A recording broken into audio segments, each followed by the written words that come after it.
Welcome to Void of Rules, where nightmares have no boundaries. In this channel we explore the darkest corners of horror that most dare not enter. Every video takes you deeper into the shadows where forgotten terrors wait. Help us reach 1,000 subscribers by year's end. The void hungers for new souls. And now, let's dive into the void. I never asked for this power.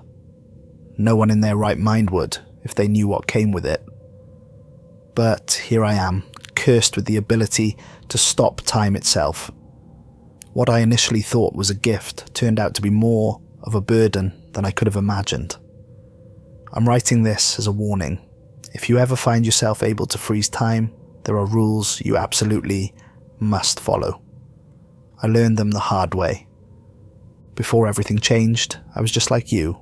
Normal job, normal apartment, normal problems. My name is Daniel Fletcher. I worked as a graphic designer at a marketing firm downtown.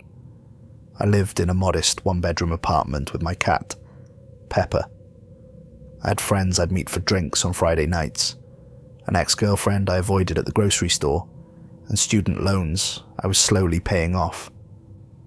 The most extraordinary thing about my life was how utterly ordinary it was. Looking back, I keep wondering if there were signs I missed. Strange dreams where clocks melted like they were made of wax. Moments when the world seemed to stutter, just for a heartbeat. The strange old man who stopped me on the street last summer and said, "Time isn't what you think it is, young man." I brushed him off as just another eccentric, but now I wonder if he knew. If he could see something in me that I couldn't see myself. But I'm getting ahead of myself. You need to understand exactly what happened to me so you can recognize the warning signs if they ever appear in your life. And more importantly, so you'll know why the rules must never be broken. It all started 3 months ago on a perfectly ordinary Monday. I was running late for work, as usual. My alarm had failed to go off, my coffee machine broke, and my car was nearly out of gas. I was speeding down Oakwood Avenue, already 15 minutes late for an important presentation, when a little girl chased her ball into the street right in front of my car. I remember every detail of that moment with perfect clarity. The red rubber ball bouncing once on the asphalt, the little girl in a yellow raincoat despite the clear sky, her pigtails flying behind her as she darted between two parked cars, the man, her father, I assume, reaching out with horror on his face too far away to stop her. The weight of my foot slamming on the brake pedal. The terrible knowledge that physics wouldn't allow my car to stop in time. I slammed on the brakes and closed my eyes, bracing for impact.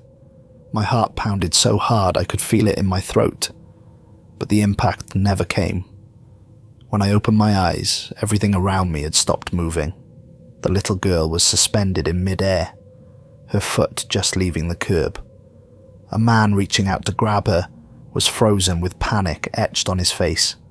A bird hung motionless in the sky. Even the leaves that had been blowing across the street were suspended, like a photograph. The silence hit me first. The absolute, complete silence. No car engines, no distant conversations, no rustling leaves. Nothing. Just the sound of my own breathing, unnaturally loud in the stillness. The second thing I noticed was the air. It felt different, thicker somehow, with a slight resistance like moving through water. And there was a smell I couldn't identify. Something like ozone after a lightning strike mixed with the musty scent of old books. At first I thought I was hallucinating from the adrenaline. I sat there for what felt like minutes, hands gripping the steering wheel before I finally opened the car door. The air felt thick, like moving through invisible gelatin. There was no sound except my breathing and the beating of my heart. I walked around my car and approached the little girl. Her eyes were wide open but unmoving, like a doll's. I waved my hand in front of her face, nothing.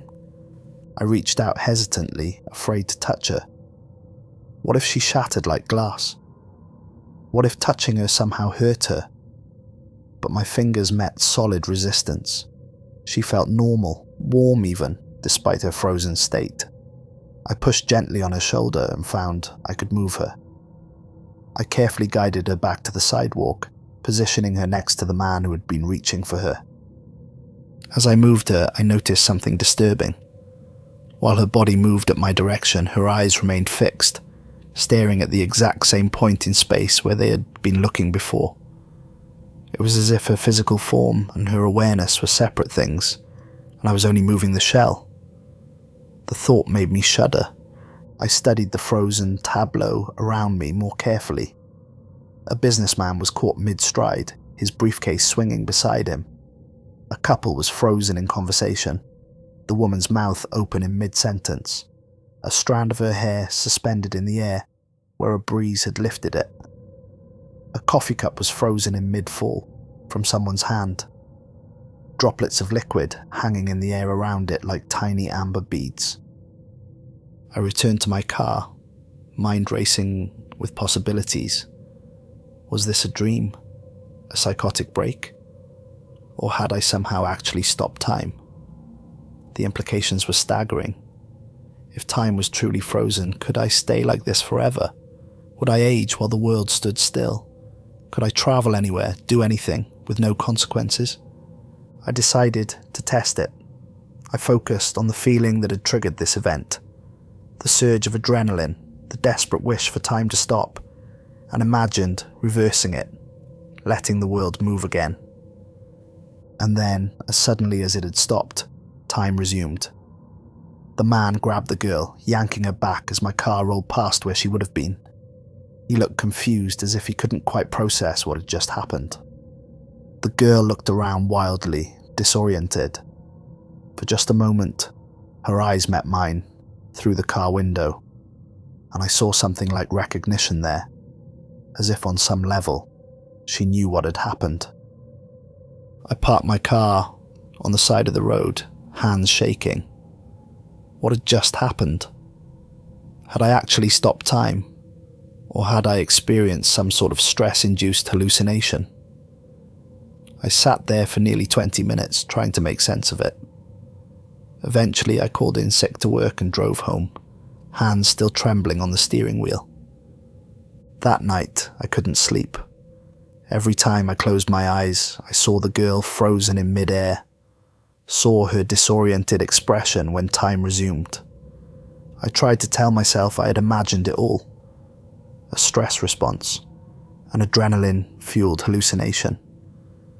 But deep down I knew it had been real. The next morning, I stood in my kitchen and tried to recreate the experience. I closed my eyes and concentrated on the feeling I'd had in the car.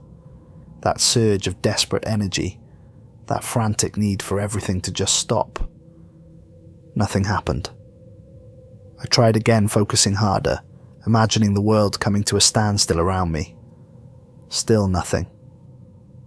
I almost convinced myself it had been a one-time anomaly until the incident at the coffee shop 2 days later. I was standing in line, half asleep, when someone behind me knocked into my elbow. My coffee went flying toward a woman in an expensive-looking white blouse. Without thinking, I reached out and mentally shouted, "Stop!" And everything froze. The cup hung in mid-air, coffee splashing out in a suspended arc. The woman was looking down at her phone, unaware of the disaster about to unfold. The barista behind the counter was caught with her mouth open, laughing at something. Once again that eerie silence descended, broken only by my breathing. Over the next few days, I experimented with my newfound ability. I discovered I could trigger it most effectively by focusing intensely on the sensation I felt when I thought the little girl was about to be hit. A combination of fear, desperation, and an overwhelming desire for everything to just stop. It wasn't easy to replicate, but I gradually gained more control. I learned that the emotional component was crucial. Simple concentration wasn't enough. I needed to feel that spike of urgent necessity, that primal fight or flight response. Eventually, I could trigger it with a quick spike of manufactured panic, like deliberately thinking about the most terrifying moment of my life for a split second.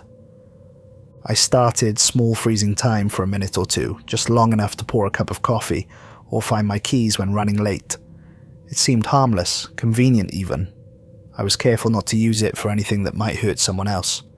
No stealing, no peeping, none of that nonsense, just little life conveniences. Each time, I noticed new details about the frozen world.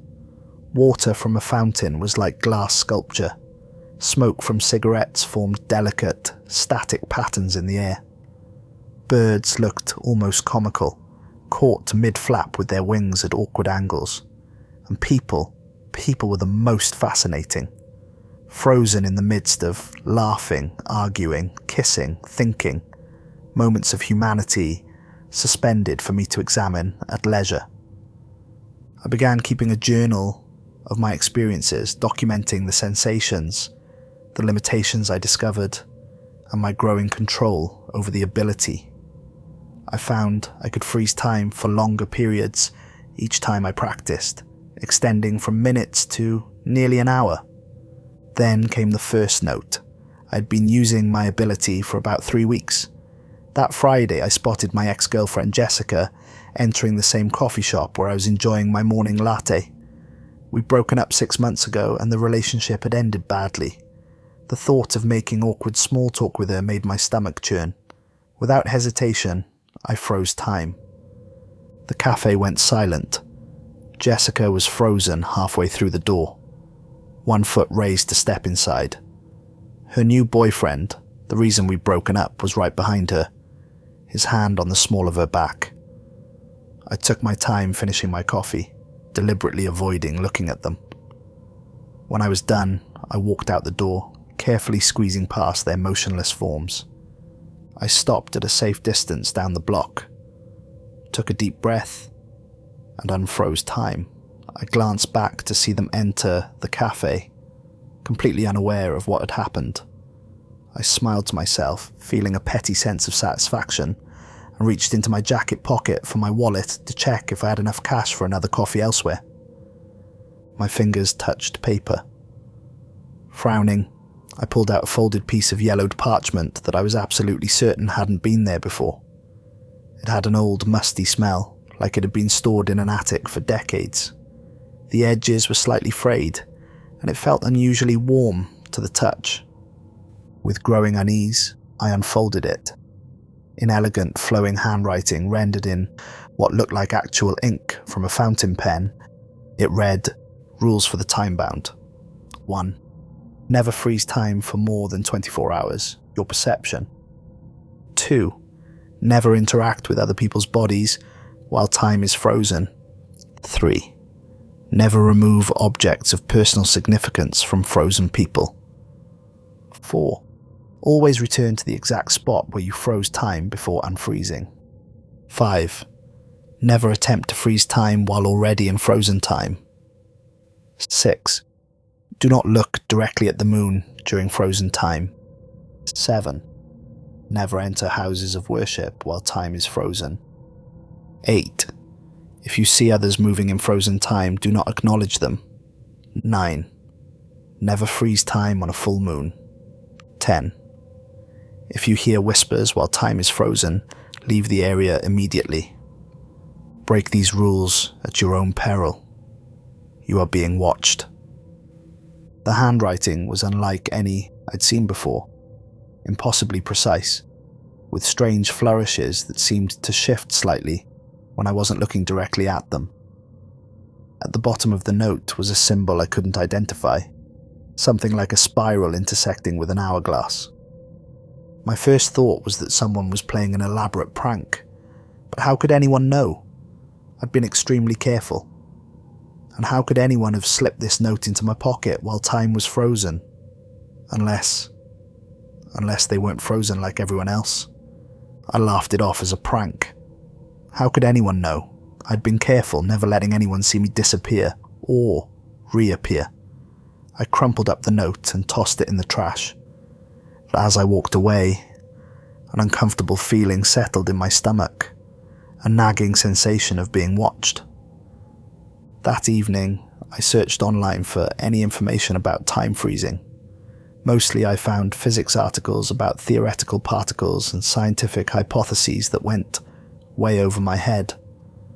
There were a few conspiracy forums where people claimed to have experienced time slips or temporal anomalies, but nothing that matched my experiences. I did find one obscure blog post from someone claiming to have frozen time during a car accident.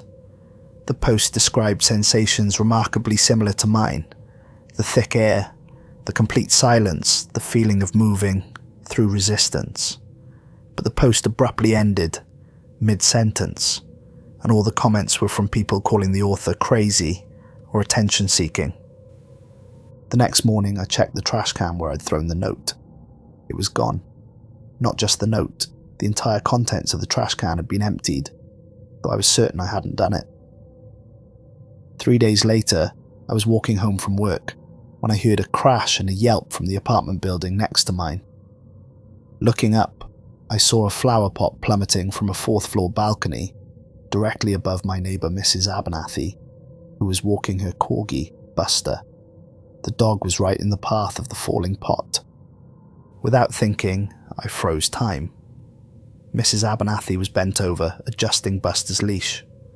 The flower pot hung suspended about 15 feet above them, dirt spilling out of it in a frozen cloud. I walked over and gently took hold of Buster's collar. This was explicitly breaking rule number 2, interacting with other beings while time was frozen, but I couldn't just let the dog get hurt. I carefully moved him several feet to the left, well out of the path of the falling pot. His fur felt normal under my fingers, warm and soft, though his body remained rigidly frozen in place. After positioning Buster safely, I noticed something odd. Unlike the other times I'd frozen time, I felt a resistance when moving the dog, like pushing against the gentle current. And was it my imagination, or was there a faint humming sound in the air, just at the edge of hearing? I quickly returned to my original position before letting time resume. The flower pot shattered on the empty sidewalk, and Mrs. Abernathy looked around, confused but relieved that her pet was unharmed. "Oh my," she exclaimed. "That nearly hit us. Buster, how did you know to move?" The corgi wagged his tail happily, seeming no worse for the experience. I continued walking, feigning surprise at the incident, but as I climbed the stairs to my apartment, that feeling of being watched returned, stronger than before. I found myself glancing over my shoulder repeatedly, though there was never anyone there. That night, I woke suddenly at 3:17 a.m. My bedroom was dark, but something felt wrong. I reached for the lamp on my bedside table and turned it on. There, placed neatly on my pillow, just inches from where my head had been, was another note. The same type of yellowed parchment, the same elegant handwriting, but this time the ink seemed to shimmer slightly, as if not quite dry. It moved in the light, like tiny particles swirling within the strokes of the letters, Rule 2 violated, first warning. My blood ran cold. Someone or something had been in my bedroom while I slept, had placed this note on my pillow right next to my head. The locks on my door were still engaged, the windows still closed and locked. There was no way anyone could have entered my apartment without me knowing. Unless, of course, they could freeze time too. My blood ran cold. Someone was watching me. Someone knew what I was doing. But how? I searched my apartment for cameras or signs of intrusion. I checked every closet, looked under every piece of furniture, examined the vents, light fixtures, and smoke detectors for hidden devices. Nothing seemed out of place, yet the note had appeared as if by magic. I considered going to the police, but what would I tell them? That I could freeze time and someone was leaving me threatening notes about it? They'd think I was mentally ill. I thought about confiding in a friend, but the same problem applied. Who would believe me? I couldn't sleep that night. Every creak in the apartment, every distant car horn, had me sitting bolt upright, heart pounding. By morning, I was exhausted and jumpy. I shuffled to the bathroom to splash some cold water on my face. That's when I noticed something odd in the mirror. For just a split second, my reflection seemed delayed, moving a moment after I did. I raised my hand, and my reflection raised its hand a fraction of a second later. I blinked and everything was normal again. I convinced myself it was just fatigue from the sleepless night. But over the next few days, these strange temporal anomalies continued. Sometimes clocks would seem to run backward for a few seconds when I looked at them. Occasionally I'd hear an echo of a conversation I'd had minutes earlier. Once, I could have sworn I saw a transparent version of myself crossing the living room, performing actions I had done just moments before. I started taking photos of myself multiple times a day, comparing them carefully. In one sequence, I noticed something chilling. A blurry figure standing behind me in one photo, but not in the next taken seconds later. The figure was tall and thin, with proportions that seemed just slightly wrong for a human. When I zoomed in, the face was just a smudge, but I had the distinct impression it was watching me. A week passed without me using my ability.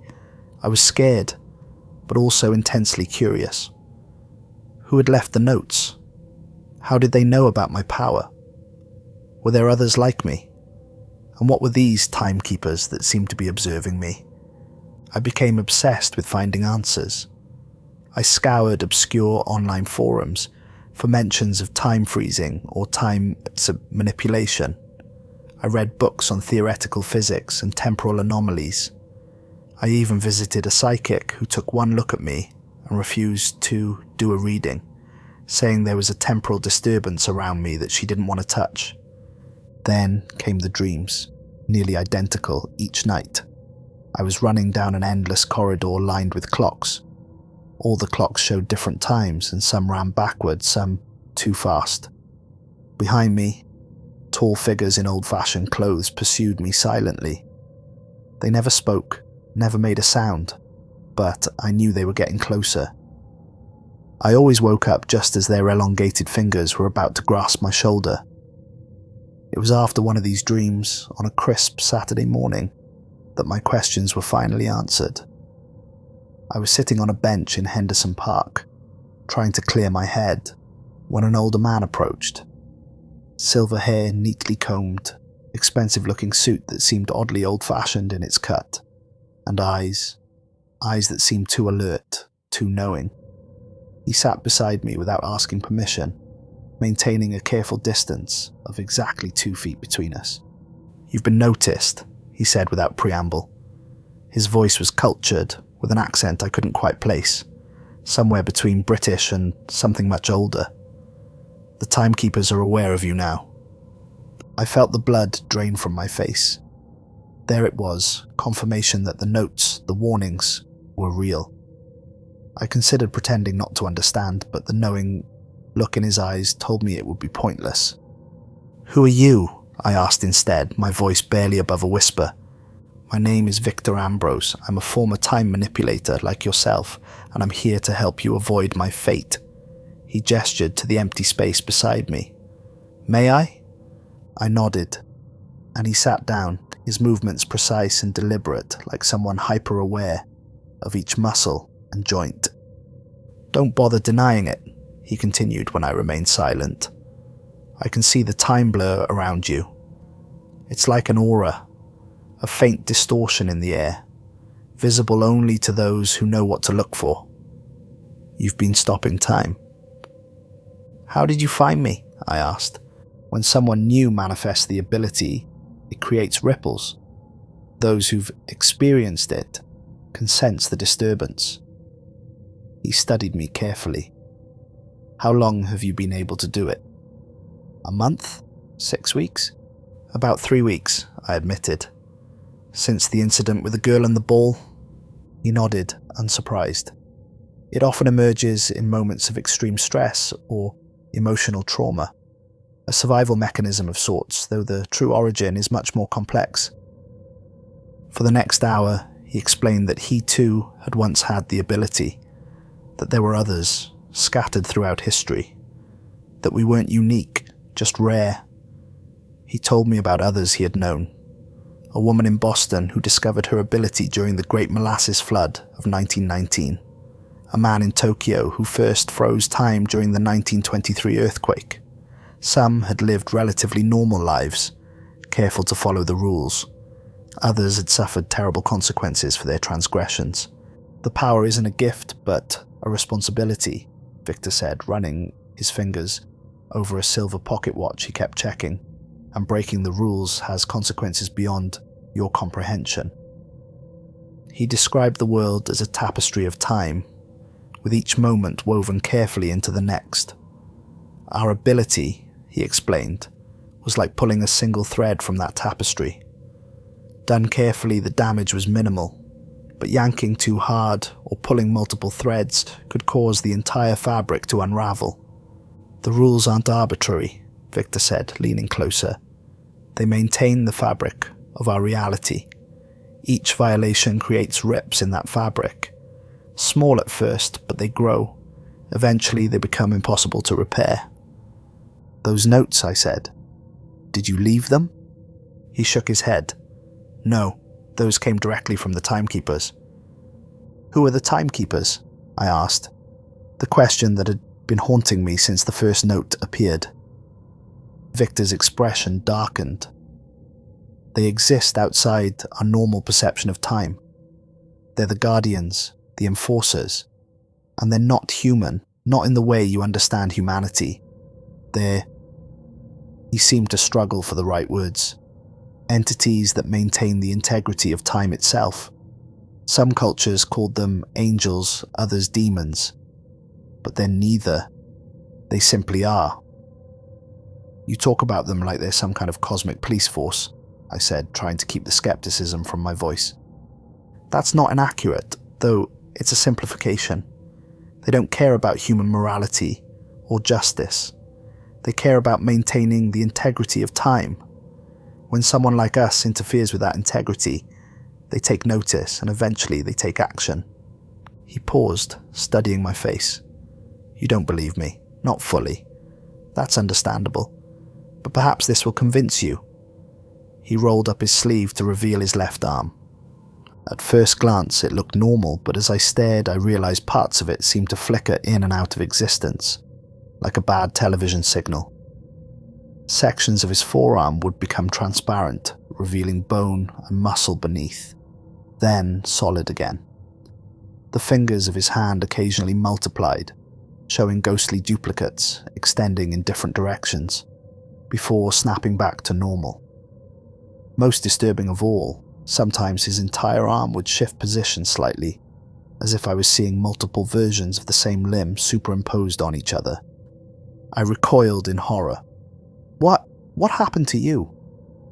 Rule 5, he said matter-of-factly, rolling his sleeve back down.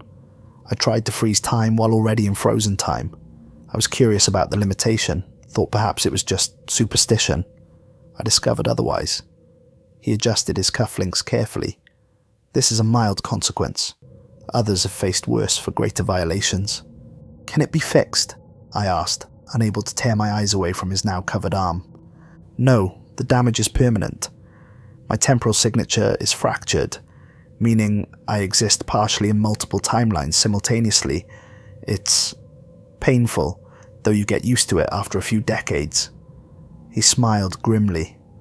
I'm actually one of the lucky ones. I've met people who violated Rule 6. They can no longer perceive linear time at all. They experience past, present, and future simultaneously, constantly. Most go insane within weeks.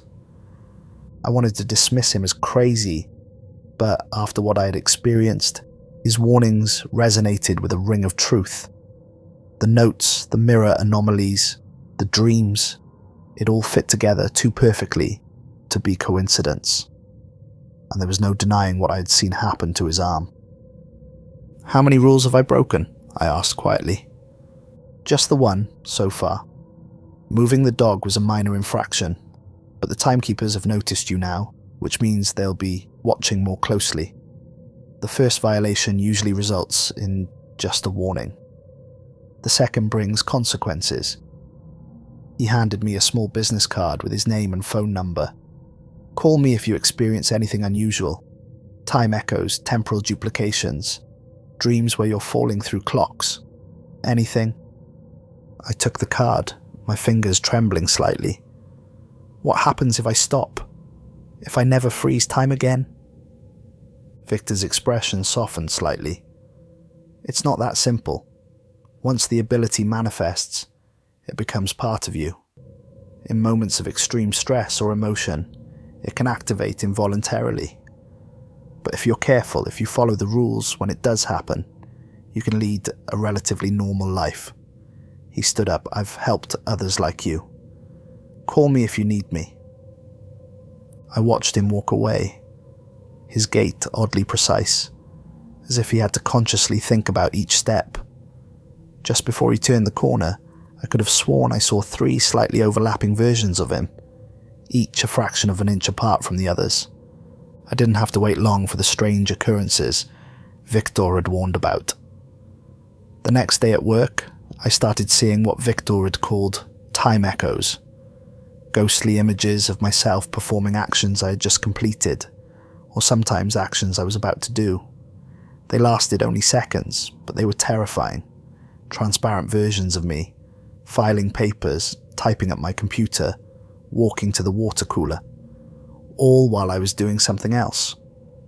At first, I thought I was hallucinating, but when a coworker asked me why I had visited her office twice in 5 minutes, when I'd only gone once, I knew it was real.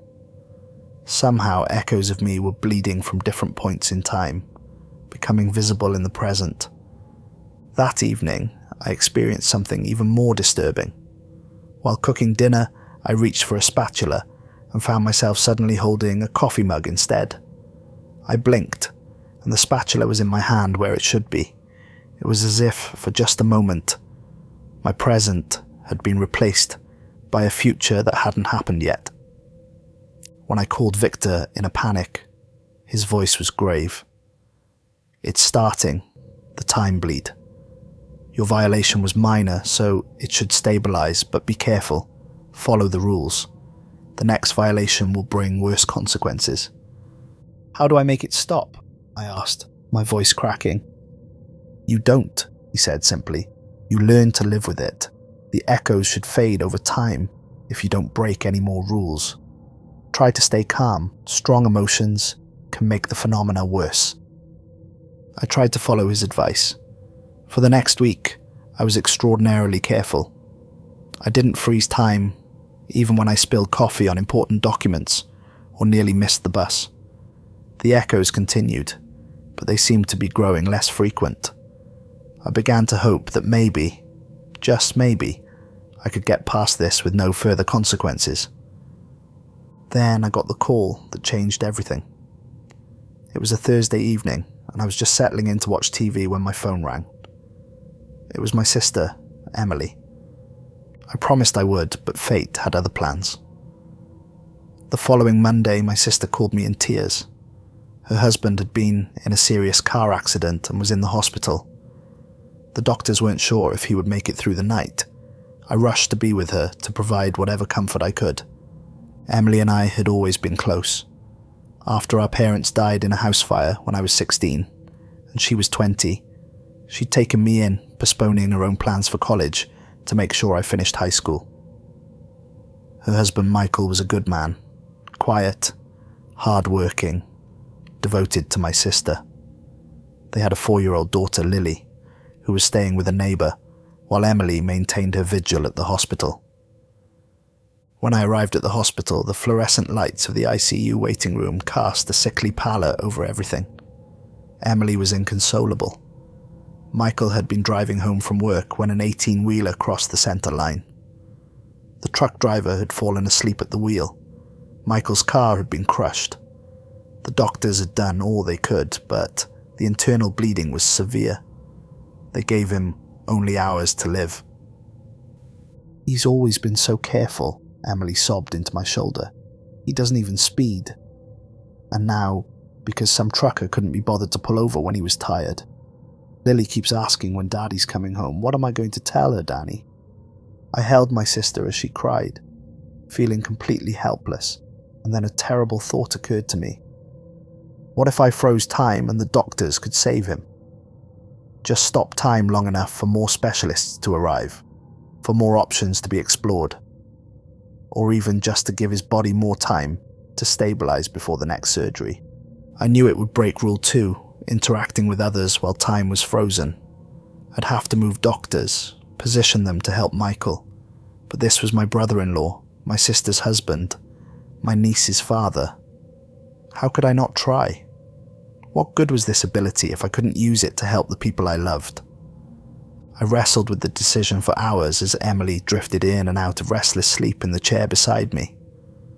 The logical part of my brain reminded me of Victor's warnings, of the consequences of breaking the rules.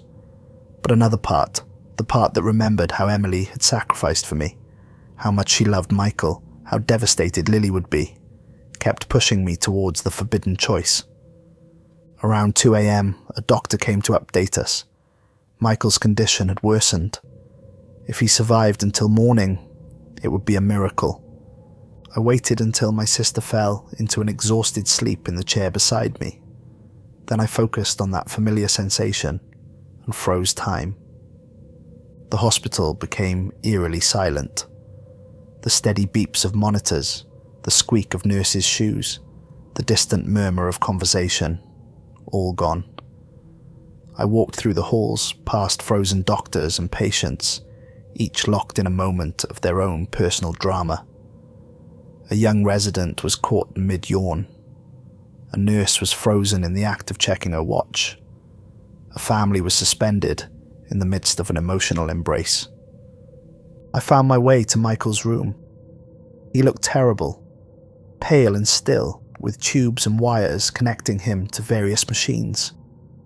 In that moment of frozen time, he seemed already dead. I gently placed my hand on his forehead and whispered a promise that I would find a way to help him. That's when I heard it. The whispers. At first they were so faint I thought I was imagining them, but they grew louder, seemingly coming from the walls, the floor, the ceiling. Words in a language I didn't understand, spoken by voices that didn't sound human.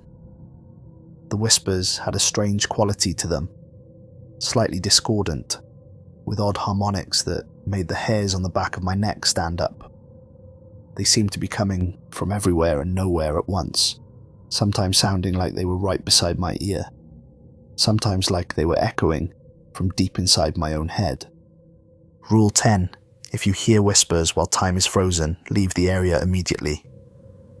But I couldn't leave. Not yet. Michael needed help, and I was determined to find it. I thought about what I knew about medicine, which wasn't much. Maybe I could move Michael to a different room, one with better equipment. Or perhaps I could reposition the doctors, get them ready to perform a life-saving procedure the moment time resumed.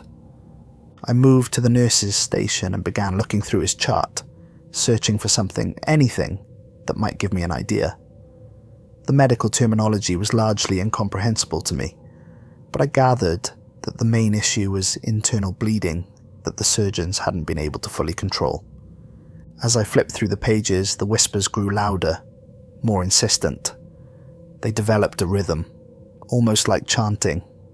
The temperature in the room seemed to drop several degrees, and the shadows in the corners appeared to deepen and shift.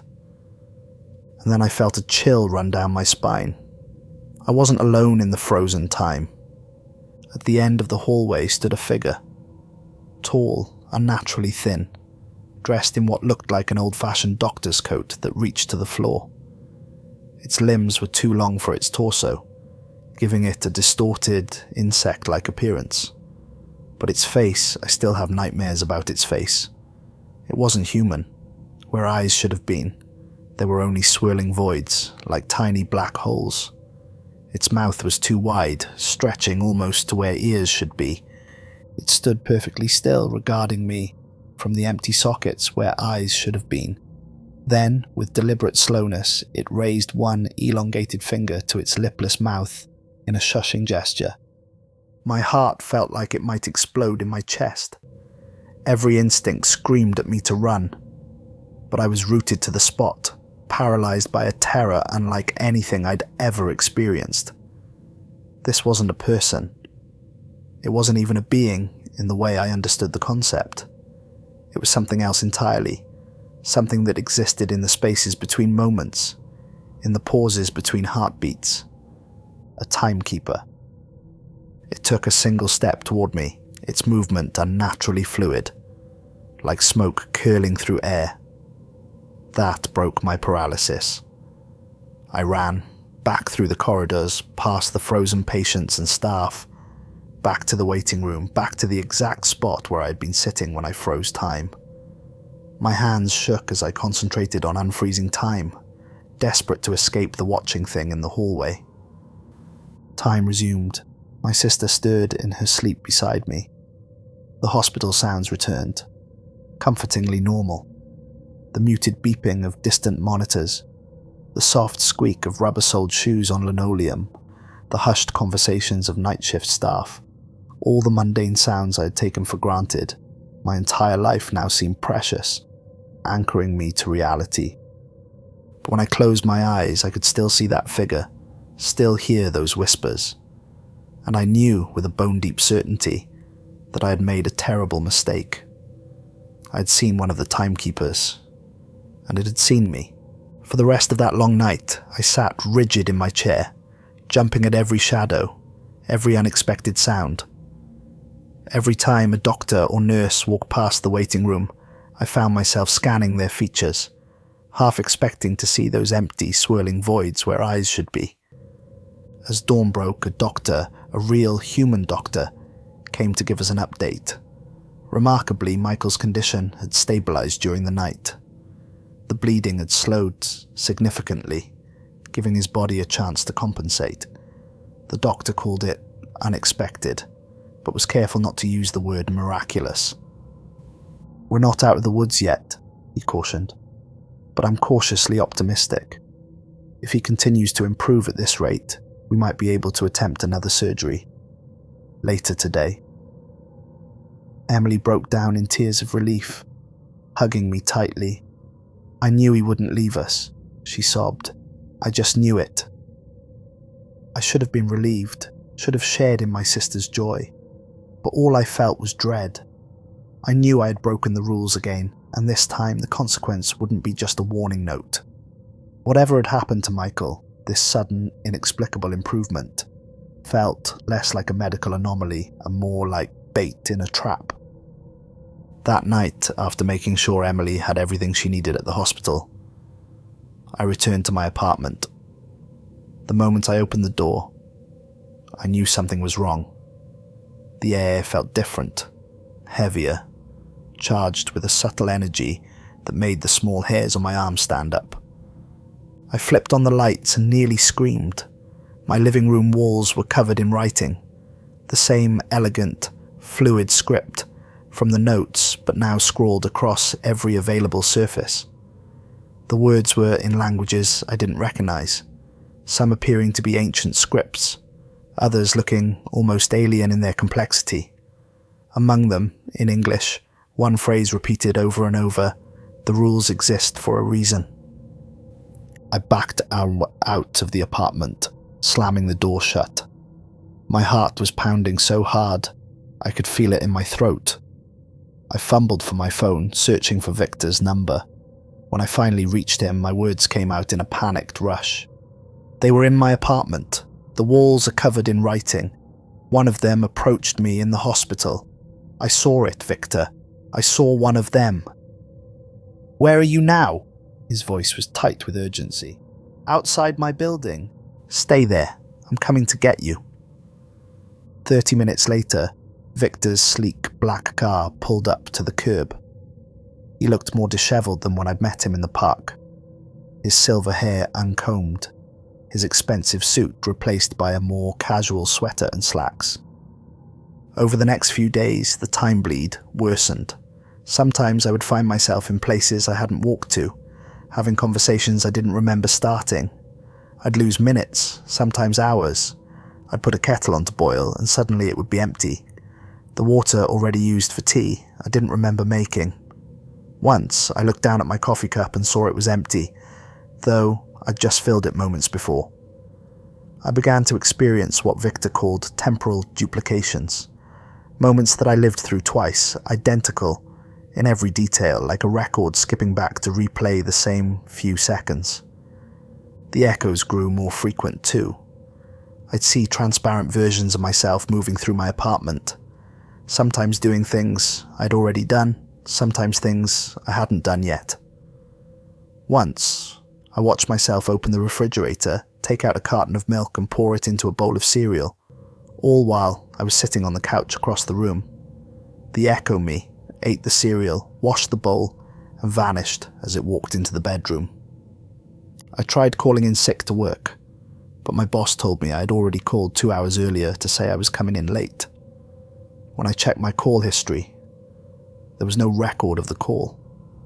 Victor moved me into a spare room in his sprawling Victorian house outside the city. He said it would be safer for me there, that his home had certain temporal protections that might help stabilize the anomalies I was experiencing. He never explained exactly what these protections were, but I noticed strange symbols carved into the door frames and windowsills, and occasionally caught glimpses of what looked like thin, silvery threads stretching across doorways that would vanish if I looked at them directly. The time bleed is accelerating, Victor told me after the first week of my stay. Your violation in the hospital was more serious than I initially thought. You not only broke Rule 2, but you also encountered a timekeeper directly. They rarely reveal themselves to time manipulators unless the situation is dire. What does that mean for me? I asked, trying to keep the tremor from my voice. Victor's expression was grim. It means they're taking a special interest in your case, and that's never good. Then, on Wednesday night, a night I'll never forget, I woke to find my bedroom filled with them. The Timekeepers, 7 of them standing in a semicircle around my bed, each similar to the figure I'd seen in the hospital, but with subtle differences. One had hands with too many joints. Another seemed to flicker between different heights. One appeared to be wearing clothing from multiple different time periods simultaneously. I could make out what looked like a Roman toga overlaid with Victorian ruffles, modern surgical scrubs, and futuristic materials I couldn't identify. The one in the center, clearly their leader, wore an ancient-looking pocket watch around its neck, the chain disappearing into its chest as if embedded in its flesh. They didn't speak, not with words, but somehow their message filled my mind directly, bypassing my ears entirely. It felt like memories being inserted directly into my consciousness, thoughts that weren't my own suddenly appearing fully formed in my mind. You have violated the boundaries of your gift. You have torn the fabric of time in this place. The consequences must be addressed. I wanted to apologize, to explain, to beg for mercy, but my voice wouldn't work. My body was paralyzed, unable to move a single muscle, though I remained fully conscious. The leader approached and placed one cold, dry finger on my forehead. Its touch was like ice, burning with cold. What happened next is difficult to describe. It was as if I was everywhere and everywhere at once. I experienced my entire life simultaneously. Birth, childhood, yesterday, tomorrow my death, all compressed into a single, excruciating moment. Every joy, every pain, every mundane Tuesday afternoon, an extraordinary milestone. My first kiss, my college graduation, the death of my parents, holding my newborn niece. All happening at once, overwhelming my consciousness with sensory input it was never designed to process. But that wasn't the worst of it. I saw alternate timelines branching off from every decision I'd ever made. Lives I might have lived if I'd turned left instead of right, said yes instead of no. I saw myself as a successful artist in one timeline, a homeless addict in another, dead at 19, in yet another. I experienced the full emotional weight of each of these alternate lives, felt the cumulative joy and suffering of 1,000 possible versions of myself. And then I saw what happens to those who break the rules too many times. There is a place, though place isn't the right word outside of time, a void where rule breakers are sent, conscious but unable to move or speak or die, just existing forever in a single frozen moment. Eternal consciousness without the ability to interact or change or even go mad as a release. I saw thousands of them there, their faces locked in expressions of eternal horror. Sometimes the Timekeepers would visit, studying them like insects pinned to a board, their void eyes dispassionate and clinical. When I came back to myself, the Timekeepers were gone. I was alone in my room at Victor's house, my sheets soaked with sweat, my throat raw as if I'd been screaming. But the room was different. Everything seemed faded, as if I was looking at everything through a thin grey veil.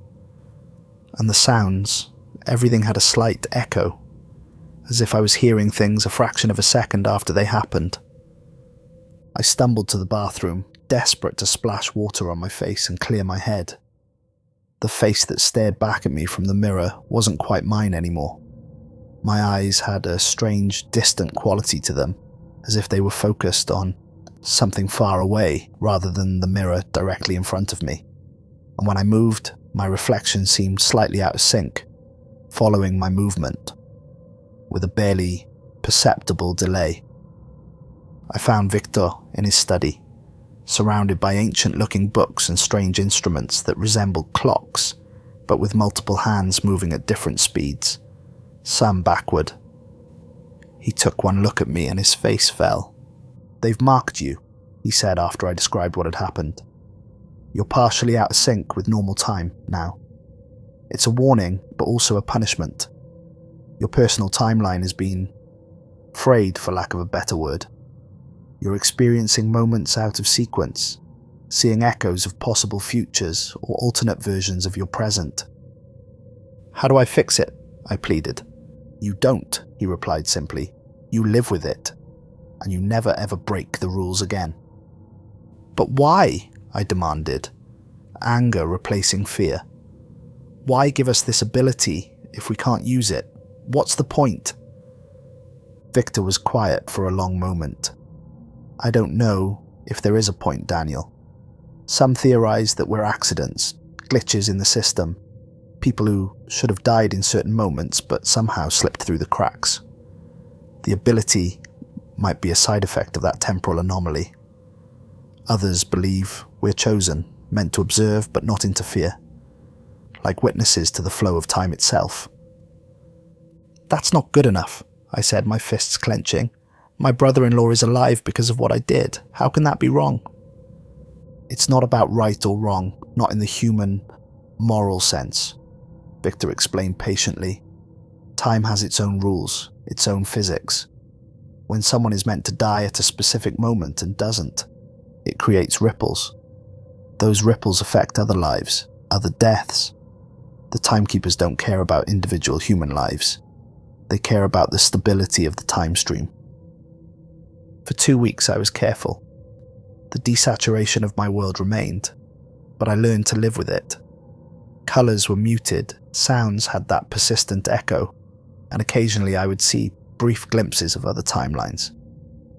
Moments where I had made different choices, lived different lives, but the severe time, bleeds and echoes seemed to lessen.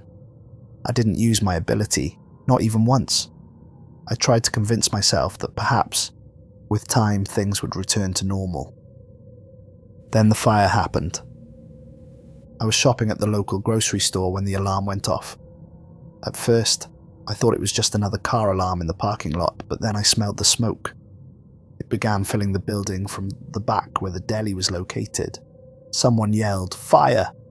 and panic erupted. People abandoned their carts, rushing for the exits, pushing and shoving, in their desperation to escape. I tried to keep calm, to move with the crowd rather than against it. I could see the front doors about 50 feet away. Then, through a gap in the panicked shoppers, I spotted an elderly woman. She had fallen near the bakery section, her walker overturned beside her.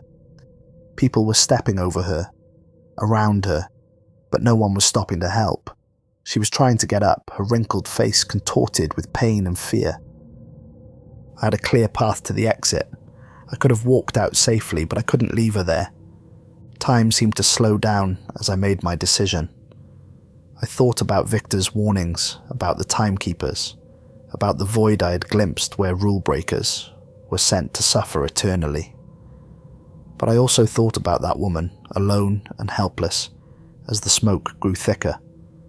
I knew what I was risking, but I froze time anyway. The chaos around me stopped instantly. The screaming people froze mid-stride, their faces locked in expressions of panic. The smoke hung motionless in the air, creating eerie sculptural patterns. The sprinkler system had just activated, and now thousands of water droplets hung suspended, catching the fluorescent light like tiny crystals. In the silent, frozen scene, I made my way to the fallen woman. She lay on her side, one hand outstretched toward her walker, her face a mask of terror. Carefully breaking Rule 2 again, I lifted her. She was surprisingly light, fragile feeling in my arms, like a bird. I was struck by the thought that I held someone's grandmother, someone's mother, a person with a lifetime of memories and experiences, all of which would be lost if I didn't act. I began carrying her toward the exit, but halfway there, I felt a strange resistance, as if the air itself was becoming solid around me. Each step became more difficult, like wading through progressively deeper water. And I heard those whispers again, louder this time, angry. The syllables were harsh and discordant, no longer the subtle murmurs I'd heard in the hospital, but furious shouts that seemed to vibrate through my very bones. I looked back and saw them, not just one or two Timekeepers, but dozens. They were moving through the frozen shoppers, their void eyes fixed on me. Their mouths were moving, producing those terrible whispers. They glided rather than walked, their two long limbs barely seeming to touch the ground. I ran, still carrying the woman, but each step became harder, like moving through tar. The air seemed to crystallize around me, becoming thick and resistant. Every movement required more effort than the last. I realized I wasn't going to make it back to my original position before they caught me. So I made a choice, a desperate, terrible choice. I unfroze time while still carrying the woman, still halfway to the exit. The consequences were immediate and devastating. Reality fractured around me. The grocery store seemed to split into multiple overlapping versions of itself. In one, the fire raged. In another, there was no fire at all.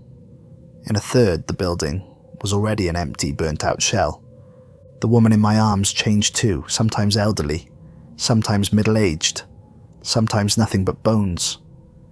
People around me began to scream, not just at the fire, but at what they were seeing as reality warped and fluctuated. Some of them seemed to flicker in and out of existence. Others aged decades in seconds, their hair growing long and then white before my eyes. And through it all, the Timekeepers watched from the edges of broken reality, their void eyes impassive. I managed to get outside, still carrying the woman in at least some versions of reality. I gently set her down on the sidewalk, where paramedics, sometimes present, sometimes not, could attend to her. Then I felt a hand on my shoulder. It was the leader of the Timekeepers, but now it appeared almost human.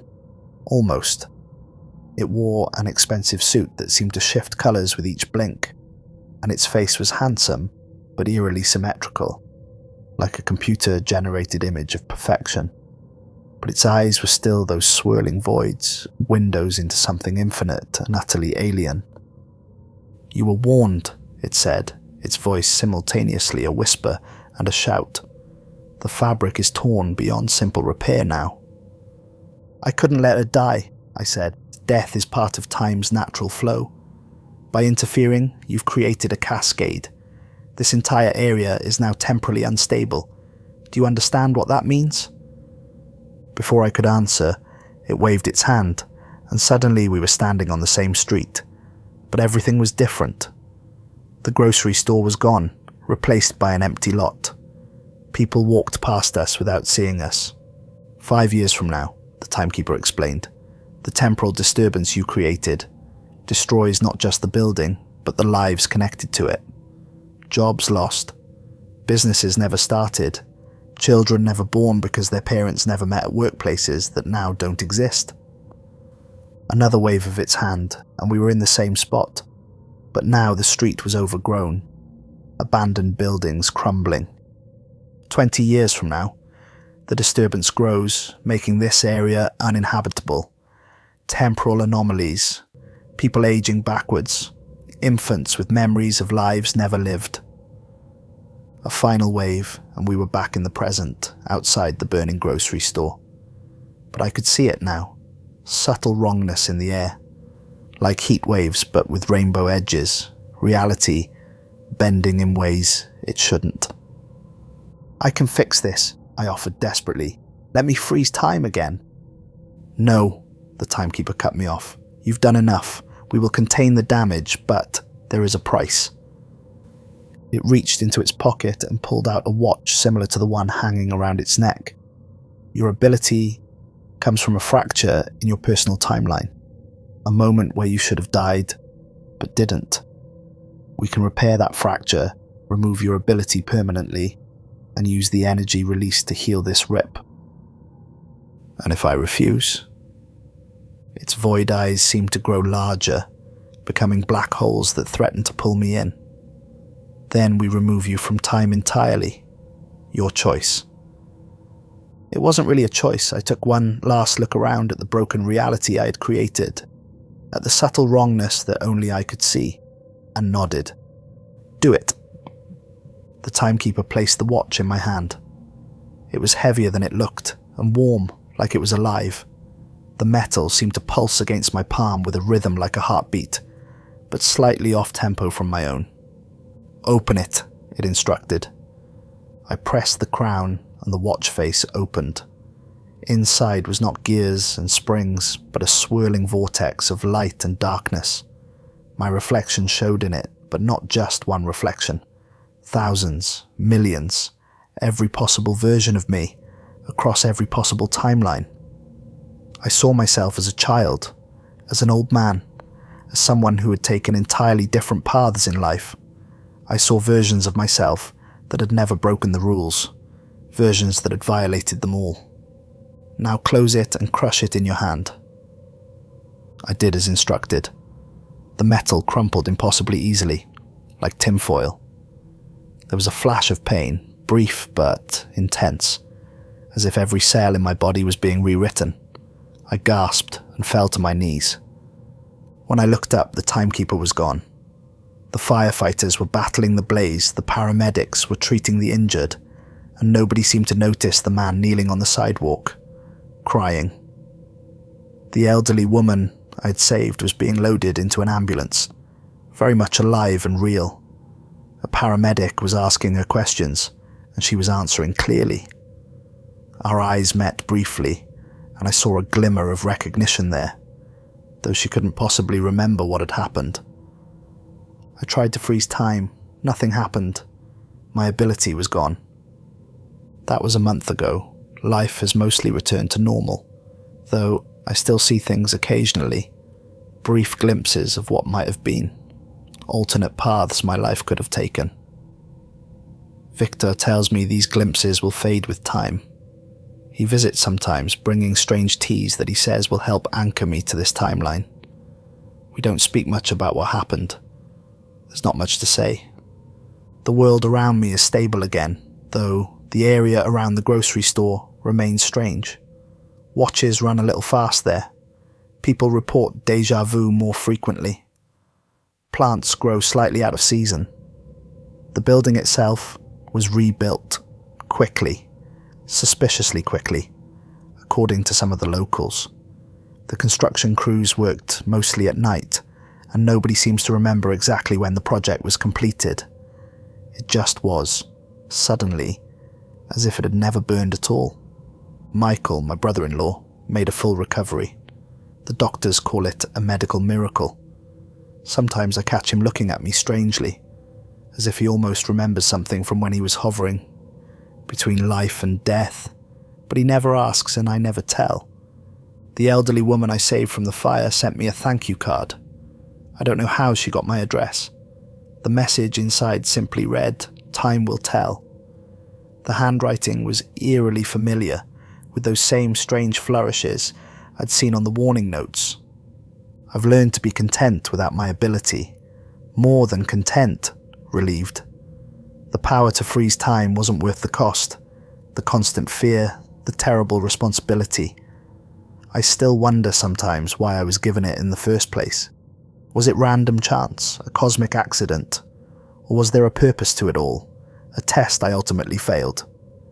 Victor thinks the Timekeepers are more complex than we understand, that they operate according to rules and motivations beyond human comprehension.